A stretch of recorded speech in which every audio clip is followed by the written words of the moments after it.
Listen to the kids. They will tell you and give you their feedback. If something's too hard or boring, you might need to dig a little deeper into that. Maybe you've got particular kids who really non-fiction would be a great way to introduce those things. So if you can find a really good series of non-fiction decodables, sometimes that's your angle. Welcome to Rainbow Skies for Teachers, the go-to show dedicated to teachers who want to make a big difference in education. Whether you're in your first few years or well into your teaching career, we are here to inspire, support, and empower you with bite-sized tips, simple strategies, and the motivation to lead an education revolution, one classroom at a time. We're Ashley and Alicia from Rainbow Sky Creations, two Aussie teachers who love all things teaching and learning. We are here to help you thrive as you work toward making an impact in your students' lives while loving your life as a teacher. We are here to help you bring joy, simplicity, and creativity into your classroom on the daily, because there are rainbows ahead, my friend, and together we're unstoppable. Let's get into today's episode. Rainbow Sky Creations acknowledges the traditional owners of the land we have recorded this podcast on, the Dharawal and Whadjuk Noongar people. We pay our respects to their elders past and present and extend that respect to all Aboriginal and Torres Strait Islander cultures. Are you looking for the perfect tool to help beginning readers? ePlatform's decodable readers are designed for learner readers using a structured phonics system to develop decoding skills. With beautifully illustrated fiction and non-fiction titles, engaging characters and captivating voiceovers, ePlatform's decodable readers takes young readers on an exciting journey from beginner to independent reading. Available in both ebook and print, this series is bound to inspire and ignite curiosity. Join us and discover the magic of reading with decodable readers. Visit www.eplatform.co to learn more about decodable readers and digital libraries for schools. Welcome back to the show, my teacher friends. I'm so glad you are here because we've got yet another really interesting conversation to share. Today, I sit down with Kate, who has over 20 years teaching experience in the classroom. Not only that, she is a mother of 3 and an author. She's authored 2 children's books, but interestingly now, she's currently authoring decodable readers. Now, this is something that I was really interested in because I thought I've never really spoken to somebody who has written decodable readers before. Her aim is to ensure that all children can succeed in developing their reading skills. And we really chat about literacy in the classroom, how you can use those decodable readers, not in just the one way of picking up the book and reading it, but we really dive into lots of different ways that we can use it and how it can be a really great and useful resource for you as the teacher. So without further ado, welcome to Kate. Can you start by finishing this sentence? Teaching a child to read is like a ticket. I think it's the answer for most kids. It gets you entry into things. So I think it's the main thing that gives you the opportunities in your whole life. It doesn't matter what you choose to do. I think whatever you're interested in, if you are interested in skateboarding, but you want to look up how to do a certain trick, or it's not just watching it, you need to figure out something. It allows you to follow whatever you're curious about. So I just think it's the ticket for everything in your whole life. It just gets you into everything. It actually is an amazing gift that we give our students as teachers, that ability to read and to comprehend and to understand and then go and seek out information like what you were just saying. So you are so right. It is that ticket that opens so many doors for them. And it is a gift. It's a lifelong gift. We can read for enjoyment. We can read for our work. We can read to learn new things. It doesn't stop with just learning how to read.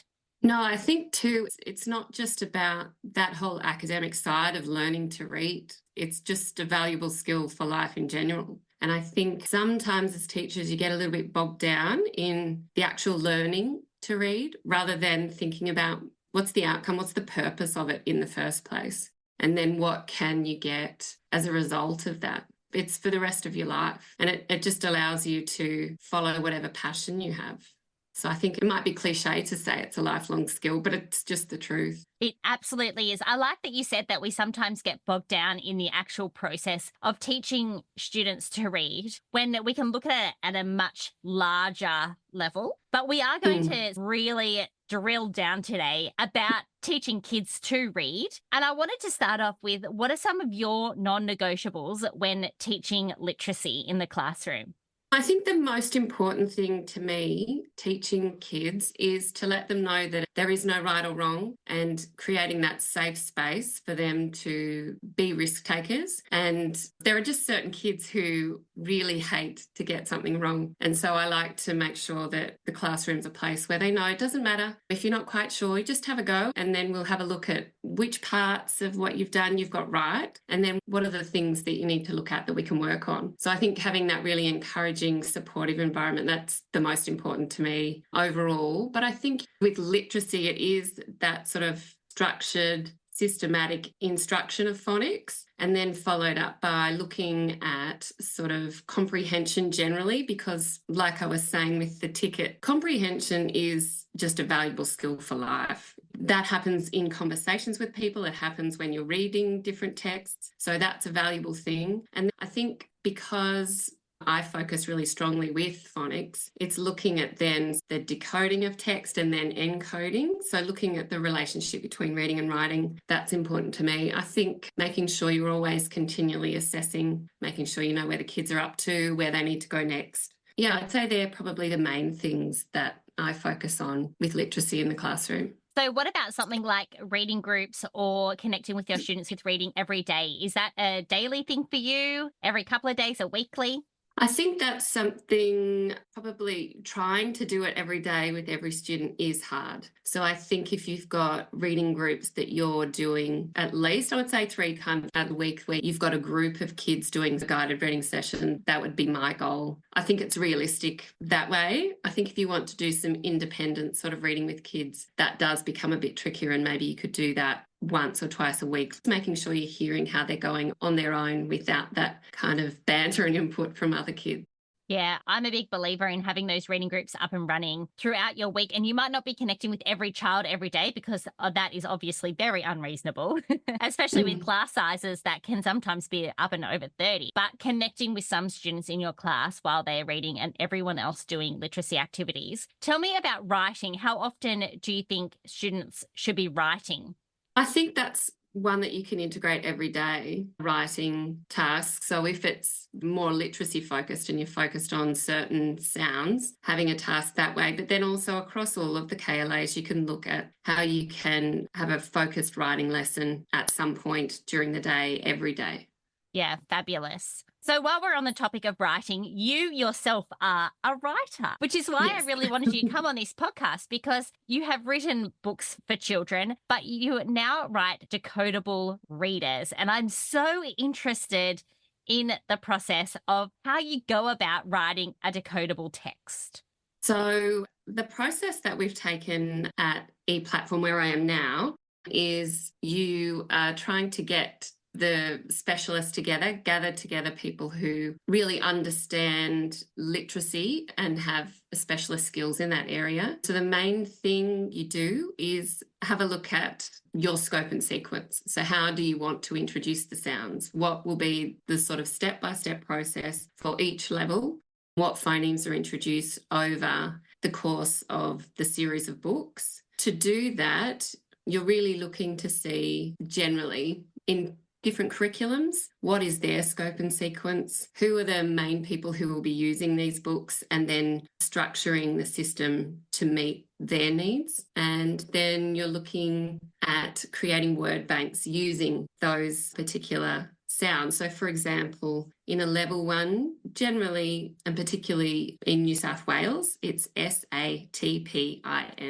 So you've got those first 6 graphemes and their phonemes creating the words that you can use, and then looking at then gradually increasing the complexity of the words you use, the word count, so that each book is gradually increasing in difficulty, so that each time the child's reading, they're building those skills. Once you've got your kind of guidelines for each level, what you want to do, then the writers or people who contribute to the writing of the stories would then work within those guidelines to create the text. And then you're looking at creating the images or illustrations that match the text that's created. And then there's just a sort of a review and editing process to make sure that all of the text meets the criteria. And then obviously you want engaging, fun imagery that supports the text and helps the child to create that understanding as they read. And then you publish. So it might be in a digital format, which is initially how these decodable super lit readers were done, but then also they could be published in hard copy, which is also what we've done now too. Do you find that there's a difference between giving kids a reader digitally and in hard copy? Do you have a preference? I think the reason that we've moved to hard copy is it's a preference for lots of educators, yes, but then also lots of parents. So decodable readers are going home in school bags to do home reading and that kind of thing. And different families have different requirements about screen time, and that's also an issue. I think also just technology within schools, there's different levels of availability for that, and that's home and school. I think the benefit of the digital format, particularly with decodables, is you can hear it read to you. So yes, there's a voiceover with ours. There's also a colorization. The child can see exactly which word is being read at the time because it highlights. Also, if they're not playing it all the way through, but they're reading it themselves, but then they can click on a word to hear it sounded out phonetically. So it can be a more independent sort of task for a child, whereas I think if you're giving them a hard copy reader and they're not too sure, there is just that guesswork. Obviously, with decodables, you hope that they know all of the phonemes that they're being presented with, but that's not always the case. So I think there's really big benefits to digital, but I understand that's not always the preference of educators or families as well. Yeah, as a mum, I really would prefer a book in hard copy. My son went through school during COVID and there was a lot of digital books being sent home, and reading them and having them read to him, especially as he was learning to read, was fabulous. I totally agree with that. I think it's so great to have that as a backup, especially for those parents that sometimes they don't understand how to sound words out. I guess there's examples like double O where it says ooh Yes. or ooh, but they don't know the difference. Or it's the same thing between a voiced TH and an unvoiced TH. They're not sure why. Why are there two options for TH? There's two different ways to say that sound. Or they're just thinking about the word. They sound every single letter out. Like we're recording this on a Monday. It's not going to say Monday at the end of it. So I think for that, it's really great because it's educating our parents as well. But in our family, we really like to limit our screen time. So that's why I really like a hard copy book. But I can see that there is definitely room for both. And as teachers and educators, we should be utilizing both. I think also having kids turning pages and being able to track text and doing all of those sort of reading behaviors that you want them to do can be trickier with digital. But I see with digital, same we were saying about parents not knowing what sound needs to be made. If you're on a digital platform and you have the ability to click on a button and it will tell you, oh, okay, EA, that says E in this situation, if you're talking about beach or something. So it gives them the opportunity to educate themselves about the sounds. Whereas when you're looking at a page, unless there's really good detailed examples about moon, ooh, saying ooh in moon versus in book, you can explain that, but sometimes hearing that for yourself in an audio format is really helpful. So I think sometimes the option of both things is great. I think there are lots of families who are in the same boat, who, when my kids went to school too, during the COVID period, it was really hard. They were on devices so much. So I think you want the conversations, but also then to choosing the thing that's going to help children deliver that content to them in the best way possible. Yeah, for sure.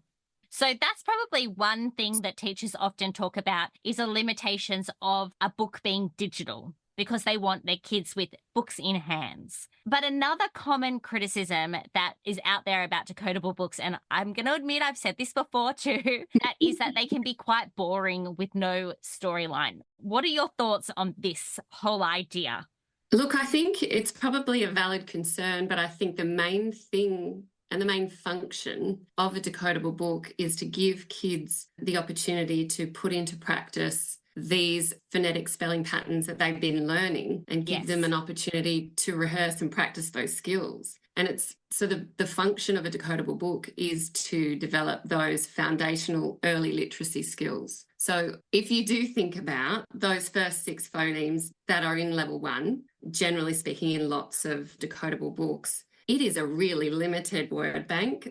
There are not too many ways that you can have your Sid, sat, ants in a pan, all of that kind of thing. It is limited, but I think it's performing a function. And the function is to teach the skills of how to read, all of the building blocks that you need to be a better reader. And so I think the literature or the kind of vocabulary-rich text that you want children to read, that's a complementary thing that as they learn all of the little puzzle pieces to be able to read themselves, that then they can move into those texts. But I think really, particularly with modern decodables, now if you've got engaging characters, you've got more modern sort of imagery and illustrations that the kids engage with, I think that is progressing and that is getting better. And the recognition of the function of a decodable book, it's to teach those foundational skills. Yeah, so we're not really teaching them about comprehension and the storyline of a book. That is more done in your shared reading together as a class. The decodables is really a way that the students can practice the skill set that they're learning when they're learning to read. Is that a good summary? I think so, but also as you go through the levels, you're still getting storylines and it's still fun and engaging. I think I was speaking more that first level. Yes, so was I. Yeah. Yeah, but when you're getting into, but I think also the biggest value add for me with decodables is the amount of confidence that it gives a child that they can read, that because they're there with words, they can make the sounds and they can blend them together and they can figure out what it says. That is the biggest benefit, I think. If you are giving these early readers the confidence that this is a skill they have and they can do it, that will set them up for any reading they do in the future. I think when you're moving through and you're introducing new phonemes, you do end up with a pretty decent word bank, and then you can create that more interesting storyline and the more engaging that the characters and the sort of illustrations and images are. You get there, their only function isn't just to teach those foundational skills. They are still engaging. I think you need to give them the chance to show you that the more you look at, particularly the more modern codable books that are out there, you'll find them. There is good material there. I think some of the material that is perhaps a little bit older or looks slightly dated, you just need to find the ones that fit your students or your child, but they exist. Yes. I think that there are, like anything in the world, there's good decodable readers and there's some ones that are a little bit rubbish. But we've got to use our knowledge as teachers to work out what's best. And I think also while you were talking, those early readers, if we look back at the old model of the PM readers, and we're comparing decodables in level 1 and level 2 to PM readers, level 1 and level 2, they weren't at all interesting either. Like level 1 was, this is a ball, this is a cat, this is a hat. And the children were looking at the picture. That really was just patterning and looking at picture clues. And by the time they got to 3, 4, they were starting to learn to read, but they didn't get that confidence because those first few levels did not set them up for that. Whereas this is the opposite. They're actually reading the words from the get-go, not focusing on a pattern. Yeah, that's probably the downfall of leveled readers, in my opinion, versus decodable readers, is leveled readers, those early levels, it's all about repetition. So you're not necessarily looking at the words, you've just learnt to memorize it and then read what's there. Not all children have the ability to do that. So I think decodables, it's a real equaliser for kids. It's giving those kids who maybe would have found that memorization or repetitive nature of a leveled reader, it's saying, no, this is the letter S and it makes a sound. I know that. And I can read this word because I know the sounds that are in the word. It's not a mystery. I think it takes away all of that. I think with decodables, it's just that levels the playing field for all kids, regardless of if you have difficulties or not, or you're quite a capable reader and you seem to take things in via osmosis and you learn how to read. I think it's something that makes it equal for all kids. Yes, that idea that it is an equaliser and that it's inclusive of everyone is what really stands out to me, because I think in education, we want everyone to be included. We want to cater for all the students in our care, and we do want everyone to be successful. And we need to use teaching techniques, pedagogies, tools, resources that really allow us and help us to do that. And that's where all of the science of reading research has really come in to show us as teachers what does help children learn to read. And we've got quite a few episodes on the science of reading. So if you're interested in knowing a little bit more about what the science of reading is, if you are using some of those strategies in your classroom, because I think you'll find that lots of teachers already are using a lot of science of reading aligned strategies in their classroom, I will link those different episodes in the show notes. So we're talking about decodable readers. I'd love to know if you have any tips on how teachers can choose the best decodable texts for their students. I think from the beginning, you want to have a good understanding of the phonemes that they know. You could do an assessment based, if you've got a certain decodable series at your school, look at the phonemes introduced in each level and then be able to do an assessment to just see where the kids are at before you move them on or introduce them to a new level. I think also another factor with decodable books is the introduction of high frequency words. So making sure that they understand that there will be some words in there that might be their sight words or might be their high frequency words that they may not be able to sound out yet, or they might not know the sounds of. I think most decodable readers will have a sort of revision section or a pre-reading section where you can have a look at those words and do some revision before you start. So I think they would probably be the main things. Make sure that they've got a good understanding of the phonemes that they're going to be seeing. And then those high frequency words, make sure they've got some revision of those words before they begin reading. I'd also just listen to the kids. They will tell you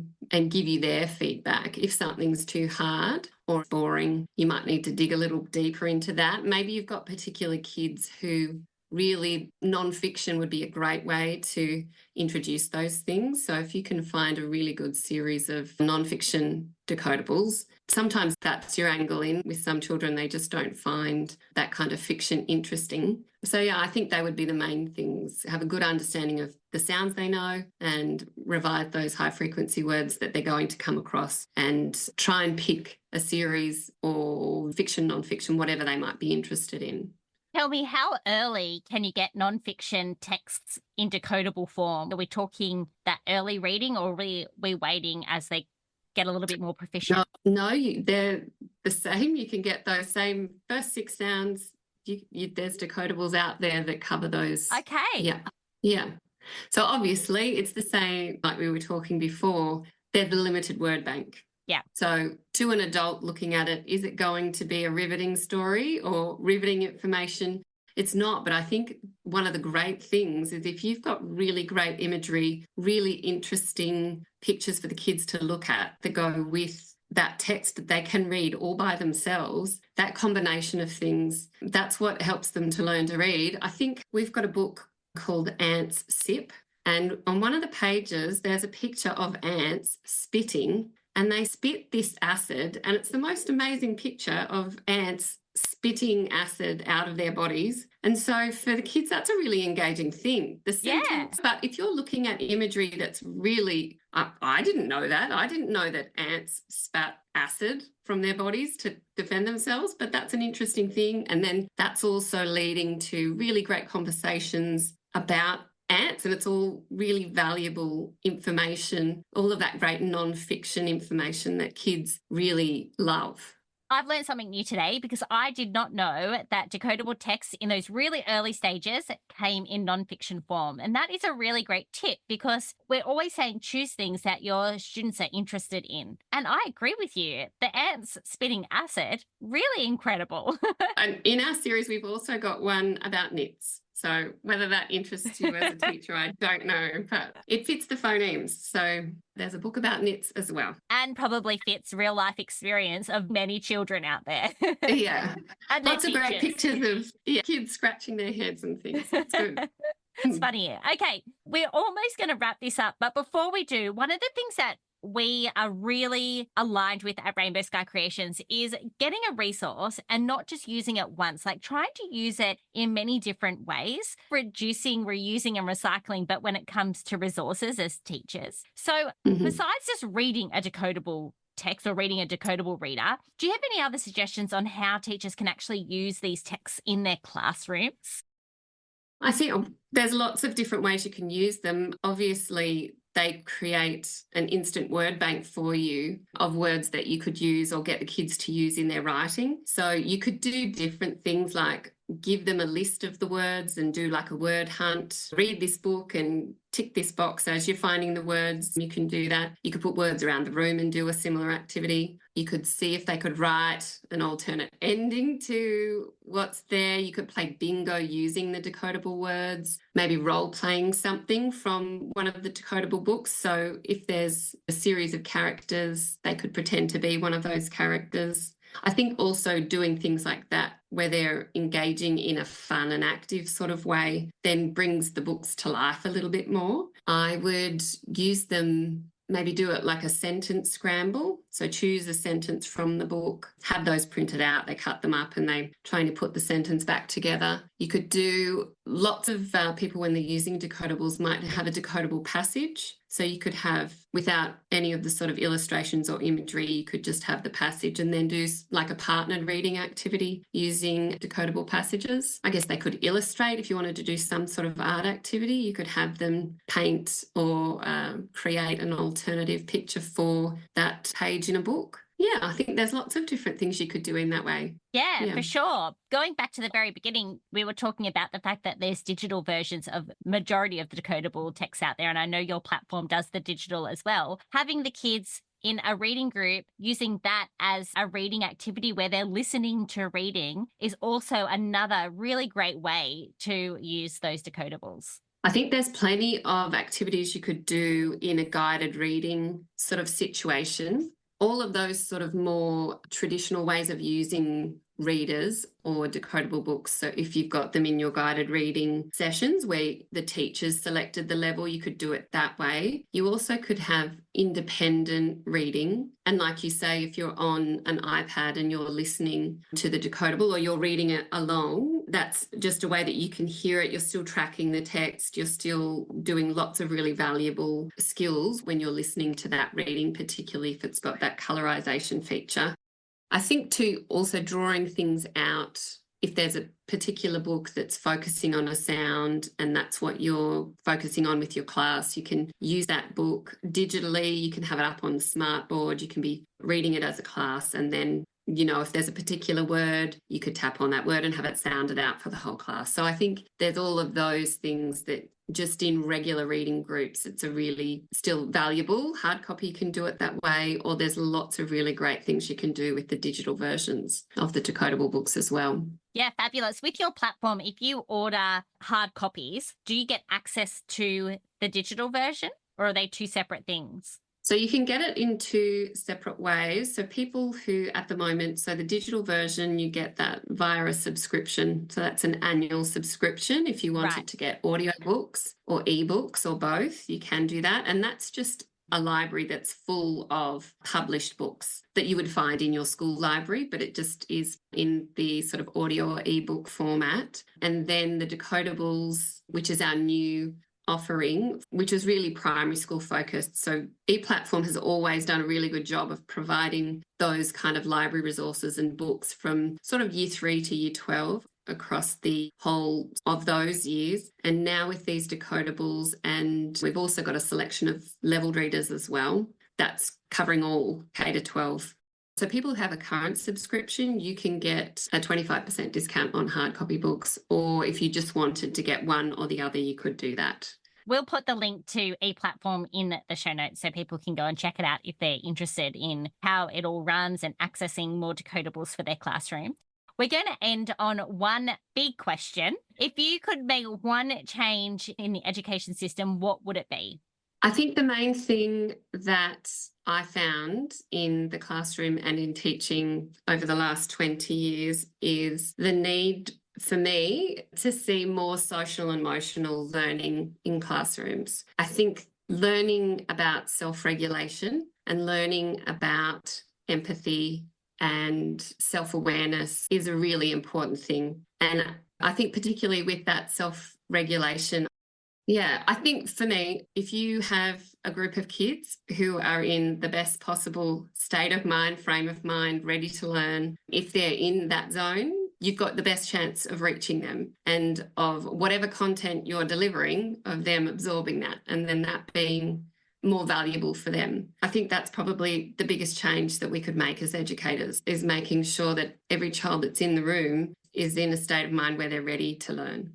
Absolutely. If they're not, then there's no learning that's going to be happening. And as teachers, we need to be able to learn at these sorts of things so we can also regulate ourselves, because there's a lot that happens in the day of a teacher, especially even before the bell rings in the morning. Learning those skills, I think that's something that I would have really benefited from in my early years of teaching, is just learning those skills to be that little bit more regulated within myself. So then I could set the tone for the classroom and help my students even more. I feel the same way. If I had have come with a more sort of proactive and making sure that I was in the right state to create a really good environment for the kids where you're not reacting to things, we're just creating a nice environment where everybody's calm and everyone's needs are met so that we're ready to get on with why you're at school in the first place. Yeah, absolutely. Kate, it has been an absolute pleasure. Thank you so much for joining us. You're welcome. Good to chat with you. When I finished this conversation with Kate, I said to her, look, I'm really sorry for asking that question about decodable readers and them being boring. And I felt a little bit bad about calling her out on that, even though I had given her the questions and she knew it was coming up. And she was like, no, that's fine. I mean, sometimes decodable readers, they get a really bad rap. And I'm really glad that we spoke about that, because they deserve a better rap than what they get. And I agree with her. I think over the years, my own feelings around decodable readers have changed, but also the quality that we are seeing has advanced and changed as well. Also, after we wrapped up recording, Kate offered our listeners the opportunity to receive a free sample of their super lit decodable readers by ePlatform. So that is something that is a really great opportunity to actually have a look at those books and hold it in your hands to see if it's something that could be useful for your learners. If that's something that you would love to do, you just need to email ebooks@eplatform.co with your name, school, and postal address, and they will send you one. I will also pop those details in the show notes, because that is such a wonderful and generous offer. If you want to learn more about ePlatform Digital Libraries, the company that Kate works for, those details also in the show notes. Thanks so much to Kate and to everyone out there who is listening. Until next week, there are rainbows ahead, my friend, and together we're unstoppable.